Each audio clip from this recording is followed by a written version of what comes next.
राम भाई ने आज अपन जा खेत में अपने साथ चोट कि आज अपनी गाड़ी नहीं घर तो अपन आप जाणू पड़ी रो पैदल अपनो खेत 1.5 किलोमीटर दूर है तो आप बनी जाएगा आज क्योंकि पाछड़ पंप लादी लियो अपन जा रहा खेत देखा फिर खेत में जाइन जैसे होएगा ताकि जावा दम ले अपन कई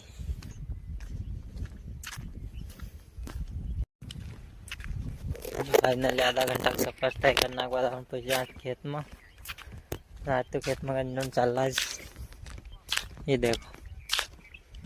तो गणेश का आज दवा छिटने का चला जाऊँ उनका पास।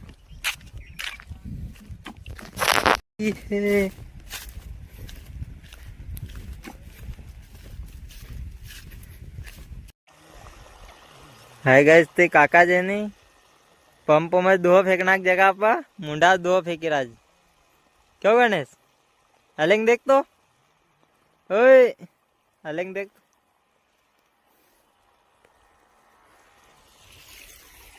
एक किसान अलेंग छे बूट नमस गारो निकाल रहा टेक्नोलॉजी चलो अपनो पानी दे अपनो पंप चिटांग अपन दवा ओए